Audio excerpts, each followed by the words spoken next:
Shalom, Yasha'Allah, giving all honor, praises, and glory unto Yahweh, Bahashem, Yahushai, Bahashem, Wachak, Wadash, Barakatah Yahweh, Bahashem, Yahushai, Barakatah Yasha'Allah, Barakatah Yahweh. We're going to give double honors to the apostles and the elders of Great Millstone who teach and were well, who are overseeing the construction of the tabernacle of David, a more perfect tabernacle. Shalom to the Akim, Wa'akwa scattered abroad, to sincere members of the hopeful elect who have been quickened in these last days and stand upon their feet and bear witness to the words of truth. I'm going to start off with Romans chapter 12 and verse 3. It says, "For I say, through the grace given unto me, to every man that is among you, not to think of himself more highly than he ought to think, but to think soberly, according as the Most High hath dealt to every man the measure of faith." Because, that's why this next verse 4, is starting with 4. "For as we have many members in one body, and all members have not the same office, so we being many are one body in Hamashiach, and every one members one of another. We're one unit, one legion, one caravan, whatever terminology you want to apply. At the end of the day, we are one. Meaning singular. We are all one. That's why the scriptures are constantly telling people, examine thyself whether that be into the face, because whatever you do outside of this truth, in the meantime between the truth, whatever you're doing, you bring that spirit, you bring the ideology, you bring those emotions, you bring those thinkings to the whole group, man. The important thing to know about any cancer, whether it be pancreatic or liver or whatever, any type of sickness, is it doesn't just stay in one place. It evolves, it infects, it goes throughout until the whole body is sick. Now, this lesson is inspired by conversations that not even just exhortation and edification that the brothers have been given lately, to where everybody needs to be more in tune. Because while the spirit on the left-hand side is turning up on Babylon the Great, the spirit on the right-hand side needs to be turning up as well. Because why? Of the balance, man. Yahweh Shema Shai has a power of balance. So if we see everything going to shit here in Babylon the Great, that means brothers in the truth, starting with myself first and foremost, we all need to begin on a higher level. Because this spiritual battle, it has to be fought. So going back to the scriptures, Romans 12 and 3, for I say, Romans 12 and 4, for as we have in many members, many brothers, lovely brothers, all different shades, all different shapes, all different likes and dislikes, wants and needs, they're all in one body. That's why you have to understand this is a thing of selflessness, true selflessness. At the end of the day, it's not about you. It's about what is best for the whole body, the group. And part of that is understanding one another. You got to understand that dealing with people in the world, people have triggers. You know what I mean?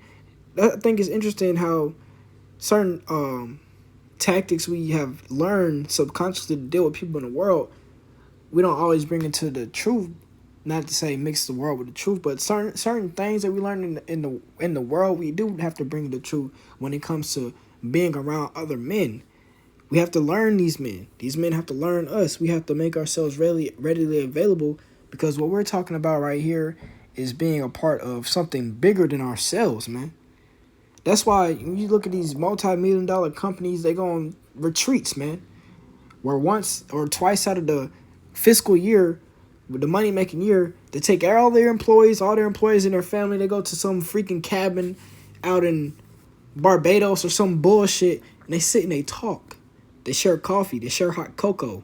They get in a hot tub together. You know these Edomites, they do all type of other freaky shit, but the point still remains that in any successful operating place where there are multiple spirits and people joining together, it's very important for all those people to be in tune, be familiarized with each other, so that the goal is accomplished. Because it's all about the goal at the end of the day, man. We're all serving Yahweh Shema Shai. You just have to decide how do you want to serve Yahweh Shema Shai? Do you want to serve him to the maximum level possible?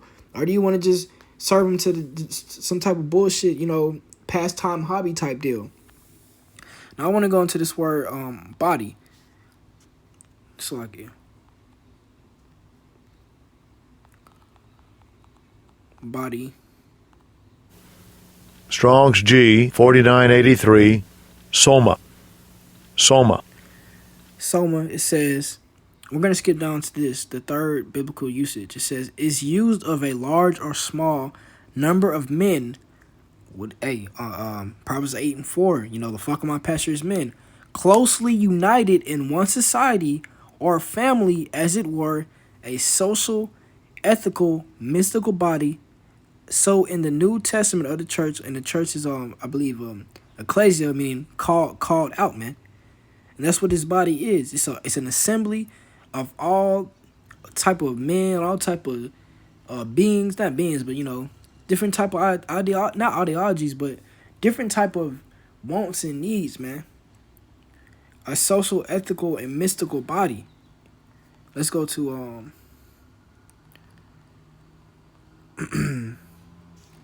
here, the root word. Strong's G 4982.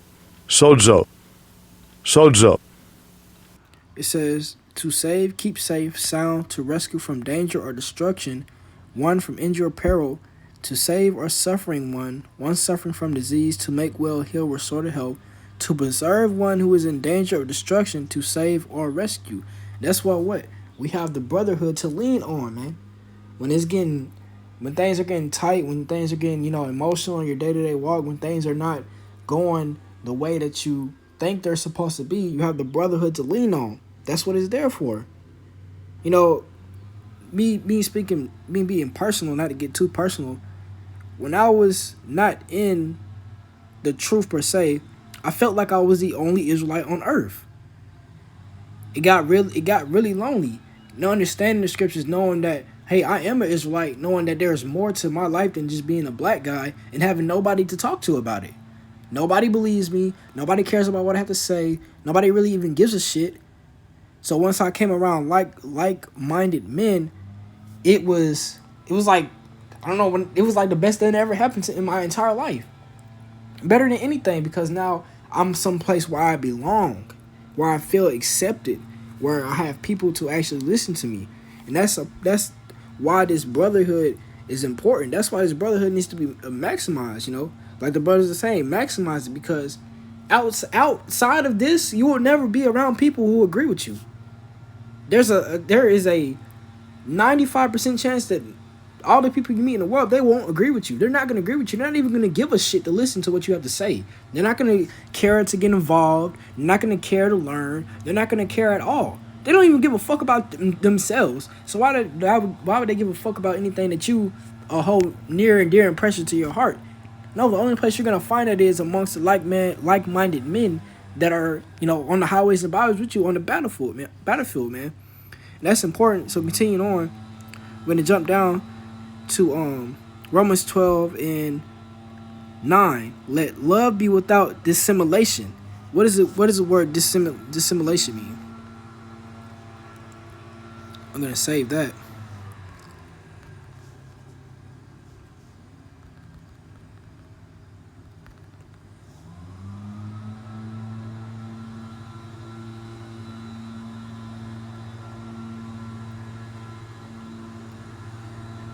It says dissimulation, the change or omission of one of two identical or closely related sounds in a word. So it says let love be without that, man. Let love be without that change. Let it not be differing, man. You don't be not showing favoritism, because brothers are gonna they're gonna have different bonds and different ways of interacting with each other. But let the love you have for one another be according to the love you have for Yahweh Shai. You wouldn't treat Yahweh Shai, like a regular nigga on the street. So don't let that variance come in between with you and the brotherhood. It says, Romans 12 and 9. Let love be without dissimulation. Abhor that which is evil. Cleave to that which is good. Cleave to that which is good. And that part of that cleaving is to that brotherhood, man. Again, that good, that like-mindedness, that oneness, it is the most profitable thing that we have on this planet right now. Because you can't go to your... Now, I don't have a woman I can go to and be like, hey, let's talk about this scripture. I believe maybe 7.5 brothers might be in the same basket as me. There's nobody else that we can turn to talk about what is important to us than this brotherhood. So we need to cleave onto it. Be kindly affectionate one to another with brotherly love, in honor, preferring one another,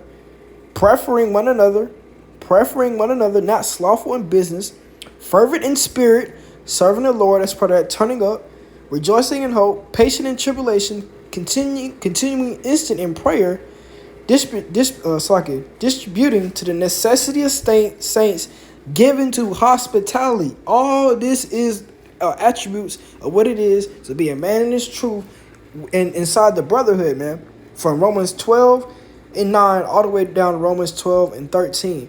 All those attributes need to be taken into account. Because why? What we're building here is camaraderie. I didn't mean to say it. Camaraderie. It says a feeling of friendliness, goodwill, and familiarity among the people in a group. And we need our camaraderie to be operating at a high level, man. Because we're at war, man. This is a literal war, man. When you go to war, you have to understand the man that is standing on your left and on your right, man. You have to know them. You got to know what they're thinking about. You got to know what's going on. You have to know, like I mentioned in the chat, has his brother been trained? Has his brother, what is his brother eating? How much sleep did his brother get, man? Because all that is going to contribute to his effectiveness in battle. Because if that brother does something that gets him killed, you could be killed next, man. And that's a part of that one thing, and that's perfect example, because the Apostle Notice have said time and time again, there have been many men who have fallen out following other men that have been either kicked out or gone astray or have had a change in the doctrine, and because brothers have latched on to that brother, they're out. Now they're out the game, man. All because the camaraderie was not there amongst the whole body, man. People do a lot of things, have these thoughts in silence, and do a lot of this weirdo, keep stuff to themselves, and this type of nigga shit that you do in the world, man, amongst people you don't trust, man. And honestly, in its truth, if you're around people that you don't trust, you can't let them stay at your house. You know what I'm saying? If brother asks to borrow your car and you feel like he not gonna bring it back, or if something happens, you can't trust him to be responsible. Then honestly, you need to go somewhere else, man. Because this is a thing of trust, man.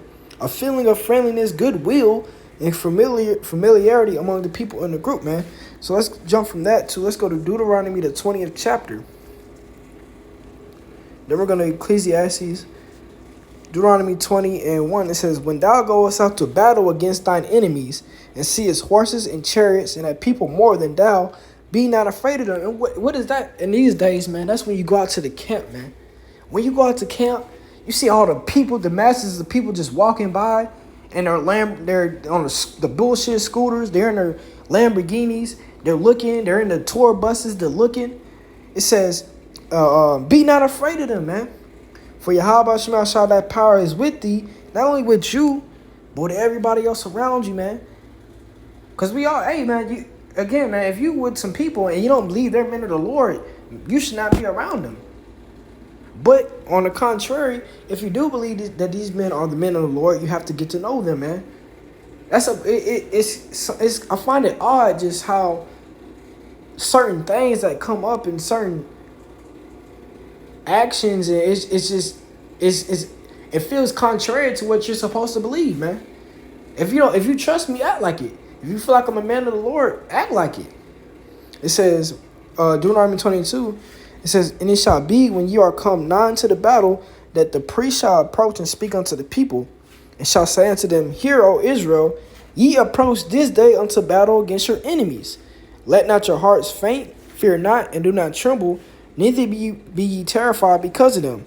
Now I brought this scripture out to go into why you need to understand the man that's on your left and on your right.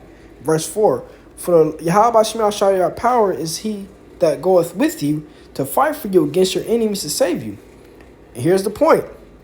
And the officer shall speak unto the people, saying, what man is there that hath built a new house and have not dedicated?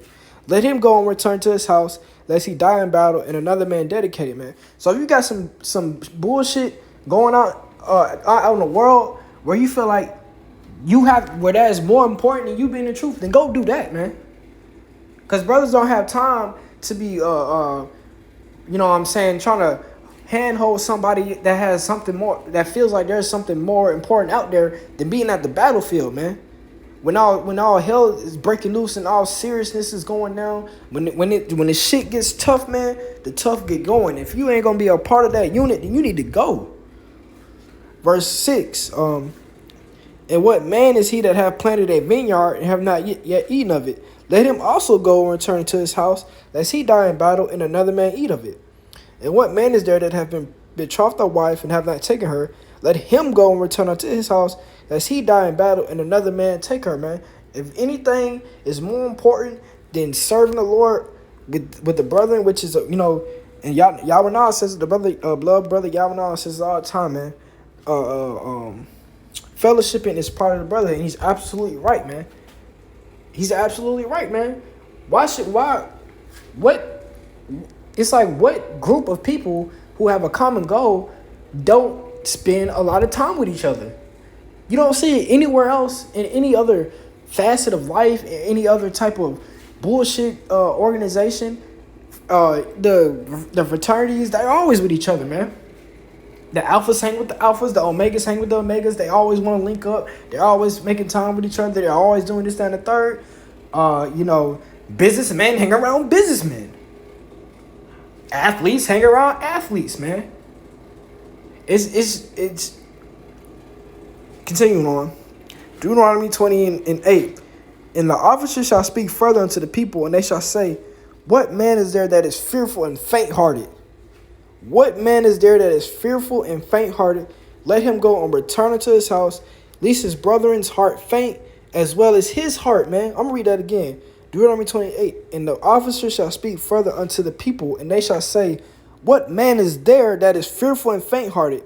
Let him go, the man that is fearful and faint-hearted, and return unto his house. Why? Because lest his brethren's heart faint as well as his heart, man. So if you got somebody that's on your left or on your right, that is, oh man, I think I'm gonna die. I don't know what to do. Oh, you see Goliath, he looks pretty big, man. Tell him to go home, man. Because his doubt might creep into your mind. And then they say, you know, it's like, oh yeah, Goliath does look kind of big. Because, you know what I'm saying? You standing there thinking, yeah, we about to get in these Philistines, these Hamites ass. Next thing you know, you're this man behind you like, damn, that's a big ass nigga. Or some bullshit like that. And now you like, he is a big ass nigga. You know what I'm saying? Because, bro, that spirit of weakness and just all out feminism, if that's a word, hey, it spreads, man. Just like that cancer, that infection, that cancer I mentioned in the start of the lesson. If you're not careful, that cancerous, infectious spirit is going to get on you, man. That's why it's important. Brothers got to talk. Brothers got to know what's going on. Brothers have to be in tune. We're going to go to Ecclesiastes 8. I'm going to play a video and then we'll close it out, man. I think it's either 8 or 4. Ecclesiastes 4. Okay, Ecclesiastes 4 and 7. Then I returned and saw vanity under the sun. There is one alone, and there is not a second. Yea, he hath neither child nor brother, yet is there no end of all his labor. Neither is his eye satisfied with riches, neither saith he, for whom do I labor and bereave my soul of good? This is also vanity, yet it is sore travail. Being alone is not good, man. The Most High said he saw Adam, and it was not good for him to be alone, man. That's why he created Eve for him. Two are better than one, because they have a good reward for their labor. For if they fall, the one will lift up his fellow. But woe to him that is alone when he falleth, for he hath not another to help him up. Again, if two lie together, then they have heat. But how can one be warm alone, man? And if one prevail against him, two shall withstand him, and a 3/4 cord is not quickly broken. That threefold code represents that brotherhood, man, that camaraderie, that bond, man. You know what I'm saying?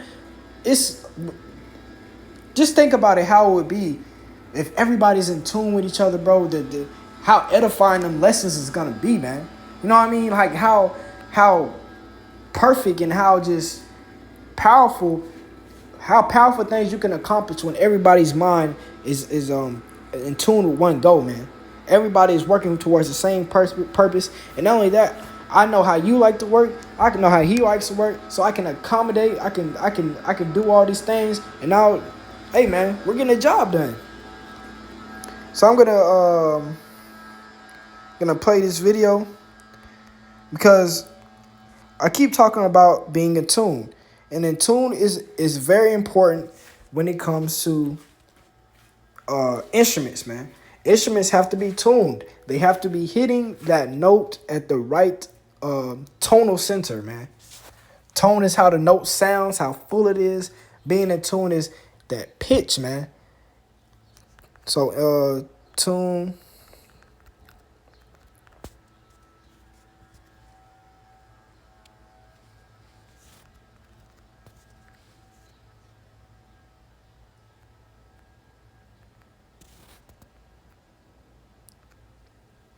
Says definition of tune says a pleasing succession of musical tones, a dominant theme. Right here it says correct musical pitch or consonants used chiefly in a phrase in tune and out of tune, man. Arrangement, harmony, general attitude, approached, an archaic form of mood. Again, it says what? A correct musical pitch or consonants, man. That's why Yahweh Shai is looking for something, man. Yahweh Shai is looking for us to be doing this work a certain type of way, man. The scriptures say that you shall know my disciples for the love that they have for one another, man. So Yahweh Shai is looking for this thing to be done a certain type of way. He's looking for us to march to a certain beat, man. So I'm gonna play, and brothers brothers should be able to, they might pick it up, but this is hearing a piano that's out of tune before, and then it's gonna be in tune after. So I can hear it, but you'll definitely be able to tell the difference. So without further ado.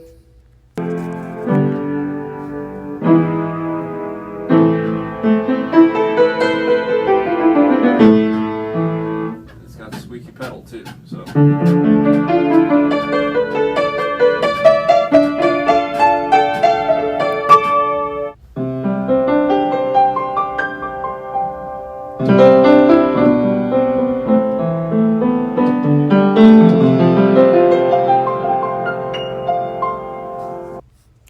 Now, brothers had trouble understanding what just happened is the first part was the piano being out of tune. Now the music sounded good. This is a skillful player, but it didn't sound right. It didn't sound the best it could be. It didn't sound perfect. It wasn't in its perfection. But in the second half, when the player was in tune, the piano was in tune, it sounded lively, more full, more there was a more emotional connection. It just sounded way better, man. I can't put it further put it in any other words, but if you just pay close attention, there's a difference.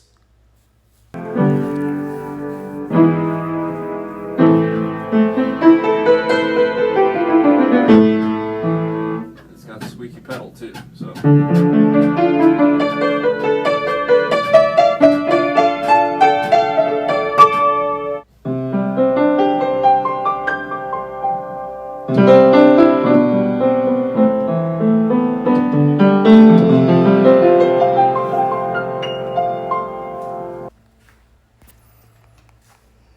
And we'll close it out on that. We're going to get Ecclesiastes 12 and 13. Ecclesiastes 12 and 13. Let us see the conclusion of the whole matter. For Yahweh Shema Shai and keep his commandments. For this is the whole duty of man. For Yahweh Shema Shai shall bring every work into judgment for every secret thing, whether it be good or whether it be evil. With that being said, holla, y'all.